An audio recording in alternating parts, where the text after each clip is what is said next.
Today, I want to talk about something called identity debt.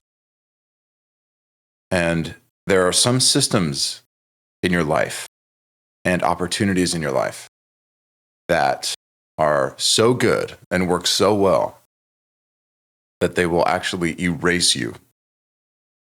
They will erase who you are. And they deliver results. They're very attractive. There's a reason they come into your life. There's a reason a lot of people take them and are consumed by them. They're fast. They're measurable. They're impressive. They give you status. They give you power. They make you look and feel high functioning and disciplined and driven. And while everybody's clapping for your discipline and your success, and you're holding that good feeling inside of affirmation, you have this clarity, you have this momentum. At the same time, you're quietly becoming someone that you don't recognize. And maybe even somebody that you don't want to be. And this is not burnout, at least not yet. It's identity debt. It's accrued in silence. So, in this video, we're going to look at the exact mechanism behind how you can lose yourself inside systems that actually work for you. So, we will try to pick up and try to learn why not every system that works is good for you, how to detect this identity debt before it fractures your clarity, a structural loop that explains this slow erosion, and then how to run audits to protect self-trust, even when your system is producing results that may obscure what's happening beneath the surface.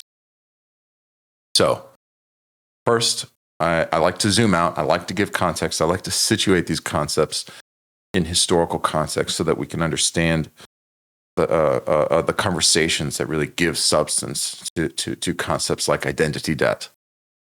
And the idea that you can have this high functioning or beneficial structure or opportunity in your life that can misalign or fragment your identity is not really a new concept, actually. It's been examined across psychology, across sociology, and philosophy. There is a philosopher and psychologist named Fromm, and in his book, The Sane Society, in 1955, he warned of automaton conformity. An automaton is like a machine that you wind up, and then it performs certain actions like a human being.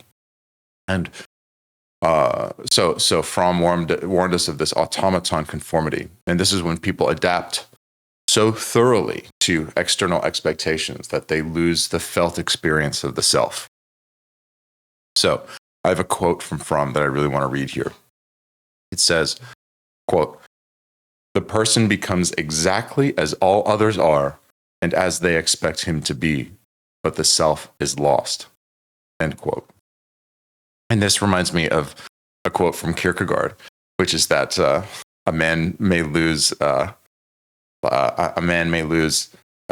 his hand, he may lose $5, he may even lose his wife. And he'll notice all of those things, but he'll lose himself and not even notice. When people adapt so thoroughly to external expectations that they lose this felt experience of the self, this is that Erich Fromm concept of automaton conformity. And then on the other hand, you've got Carl Rogers. In his book, 1961 book, On Becoming a Person, definitely recommend, where Rogers framed it in terms of incongruence, not automaton conformity, but as incongruence is this Rogers term. The split between your organismic experience and your socially conditioned self-concept.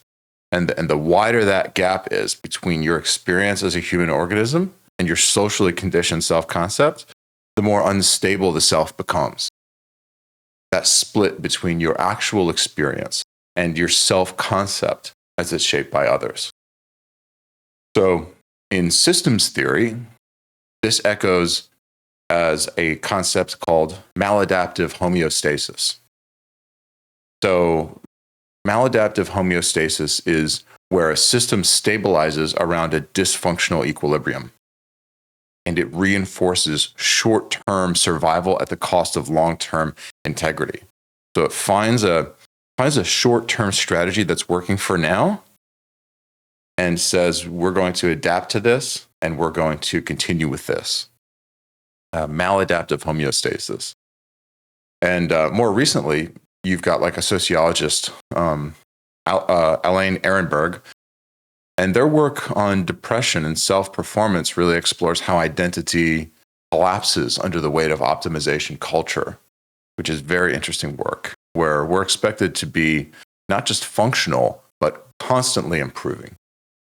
And that can catalyze depression and actually harm self-esteem on some levels. So all of these thinkers converge really on this one point. And it's that a system can stabilize your behavior while hollowing out your sense of self. And so today, what we're talking about, I'm not really so concerned with like diagnosing pathology or anything like that. It's really about revealing what happens when alignment is sacrificed for consistency.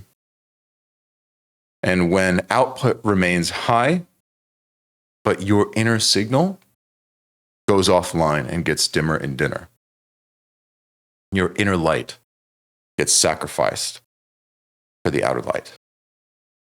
So, when the system works, but you feel less like you, this is kind of that diagnostic moment where you go, if you're not able to even sense what's happening, which is often the case, then this is kind of that first sign that it's tough to pick up on, but that's kind of that first sign that you're in this situation of maladaptive homeostasis, right? Or Fromm's automaton conformity, right?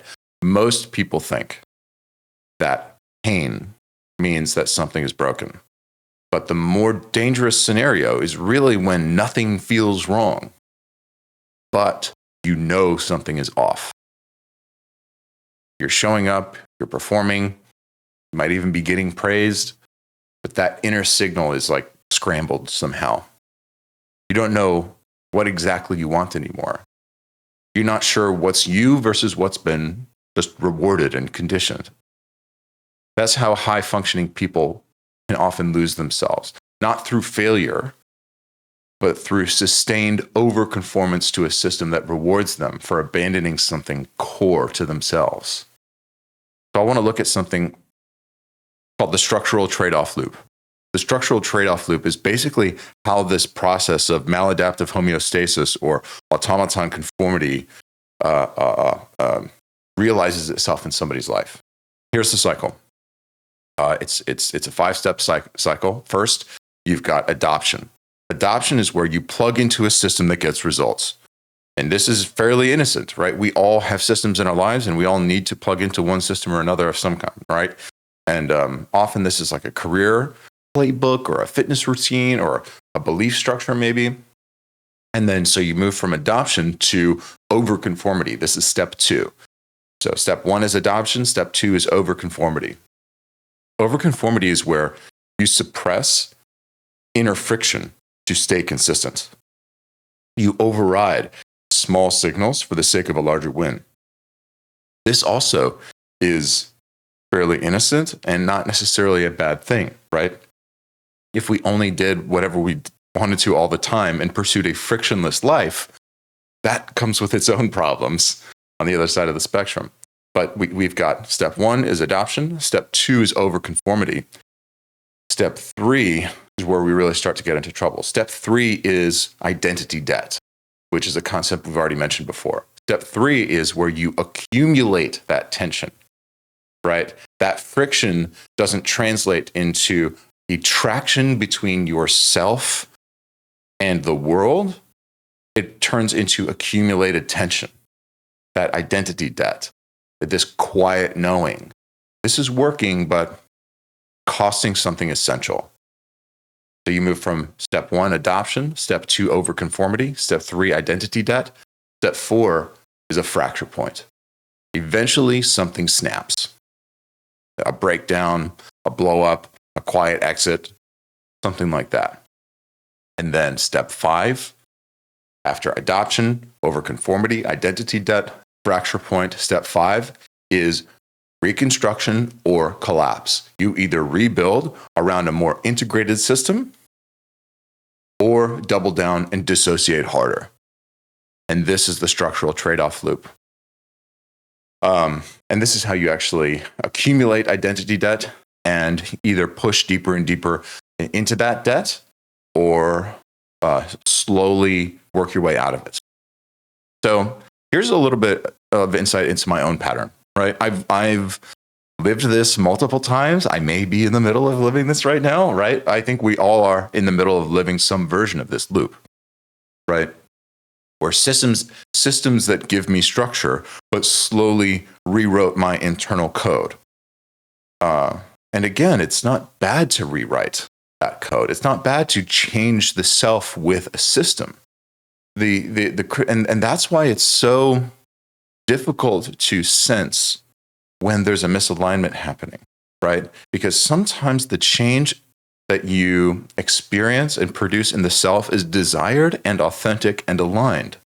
The key diagnostic concept here is this concept of identity debt. And so it's the system that you're using producing identity debt so that you're accumulating this heat, this friction, right? That's not being translated into traction between the real self and the world. Right. I've many times had systems that rewarded my output, but buried my sense of clarity, that sense of alignment with my internal self. And that made me appear principled, but it left me constantly negotiating with myself behind the scenes. I remember doing very well, hitting significant key performance indicators in a job, while like secretly rewriting my mission statements in my head every weekend, just like, oh, what am I doing with my life? Right? I couldn't tell if I believed in what I was building and I wanted to be there, or if I just like being seen as competent, or if I just needed to try to accept that my life harder, right? And I stayed because the system kind of kept working and produced good enough results in my life. And people in my life were saying, you're doing such a good job. This is what you should be doing with your life. Even though I felt that sense of misalignment, I labeled it unhealthy. I thought, oh, that sense of misalignment, that sense that I don't want to be doing this right now, that's unhealthy. That's immature. That's childish. Rather than saying, no, I'm going to trust that instinct, that the change I'm experiencing under the surface here is not healthy and is not good and is corrosive to the self, right? Sometimes the wins are real, but they're still misaligned. That's why it's so confusing, because we like to win. So when your system's producing something good for you, or you have a good opportunity, or let's say you get a great job offer with a great salary that lets you live in a great apartment, and you get all these benefits that bury beneath the surface something deeper, which is that I actually don't want this. And maybe you don't have the self-esteem to walk away. Maybe you don't have that inner sense of integrity and strength and conviction and self-respect to say, you know what? Another opportunity will come along that's more aligned. Another opportunity will come along that doesn't require so much identity debt from me, right? Sometimes the wins that are offered to you in life keep you alive while eroding your will to live as yourself. And by the time you notice, it's hard to trust your judgment because the system is still working. So here's what to look for. The system is too consistent, but you feel increasingly unstable. You start narrating your decisions with language that sounds kind of borrowed, right? When you're justifying this to yourself, you're using other people's language and phrases, right? Or you perform your role more than you actually inhabit it. Or you say yes when you already know that you're out of alignment. and you feel out of control and you don't know how to stop saying yes. Another sign that you may be out of alignment is that you hide from silence, because in silence, you hear the drift. You're always listening to a podcast. You're always talking to somebody, calling somebody, watching something, right? And remember, in all of this, I know that like self-development and self-help and all, a lot of this is like this hustle culture. It's like you're lazy. You got to work harder. Maybe some people, that is their problem. But my sense is that if you're dealing with this misalignment because you feel caught up in a system or opportunity that it has created a maladaptive homeostasis for you, that you have succumbed to automaton conformance, the issue is that you're not lazy. That's not the issue. You're not even unclear, because you do sense that misalignment. It's that you are overfitted to a system that doesn't reflect you anymore, and you feel the increasing weight of that identity debt every day. So here's what you do. This is not about an exit. It's about awareness. So we start here. What system are you currently succeeding in? And what behavior of yours does it reward the most? What have you stopped doing or thinking since entering that system or opportunity? And what signal do you consistently ignore to stay inside it? Okay? Those are your 4 diagnostic questions. What system are you succeeding in? What behavior of yours does it reward most? What have you stopped doing or thinking since entering it? And what signal do you consistently ignore to stay inside it? And then ask, I keep succeeding here, who do I become? Carry that question with you into your life. If I keep succeeding here, who do I become? Think of it in terms of an identity drift index. Okay, so use this audit to like very quickly track alignment. You say, what roles am I performing right now? What am I rewarded for in each role? What internal signal have I suppressed this week to stay aligned? And if I keep succeeding here, who do I become? And if that question makes you nervous, you're already in identity debt. And if it doesn't, then maybe you're not. If it doesn't, then maybe you're not.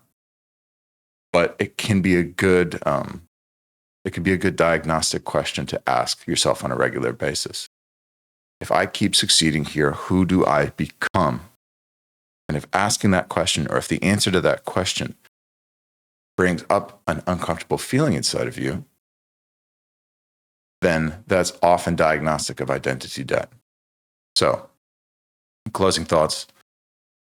Some systems make you stronger.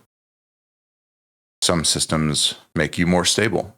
Some make you more respected. I went through a season of my life when after which my primary core value was stability.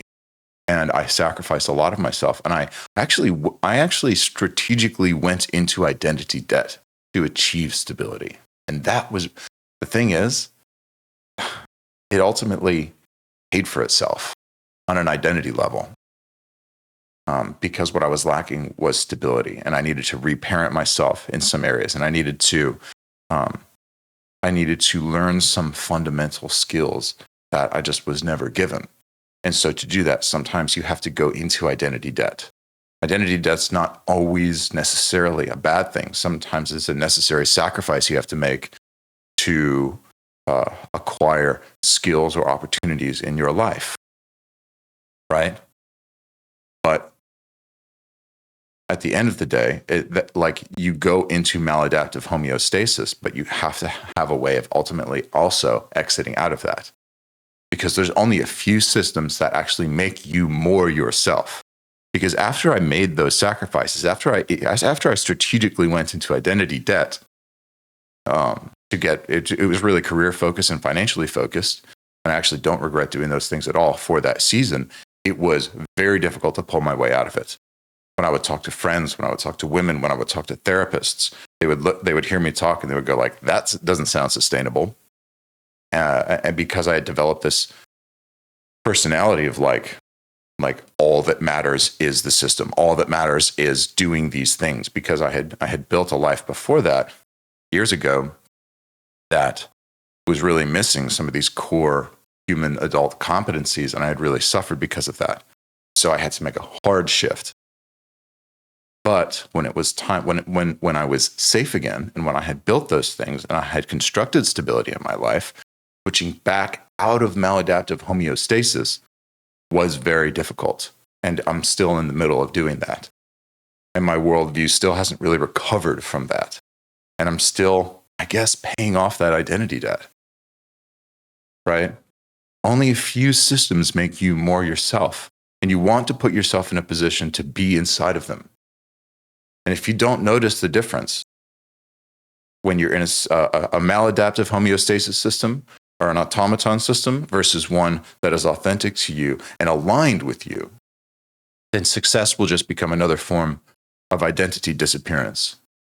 And if you don't build systems that reflect who you are, success will just erode the very identity that underlies the motivating force behind doing anything at all. Some systems make you more yourself. Some make you less. The goal is to achieve the identity alignment system that most aligns with who you are and accumulates the least amount of identity debt while also producing the highest amount of success and productivity of the kind that satisfies you and makes you feel aligned with yourself.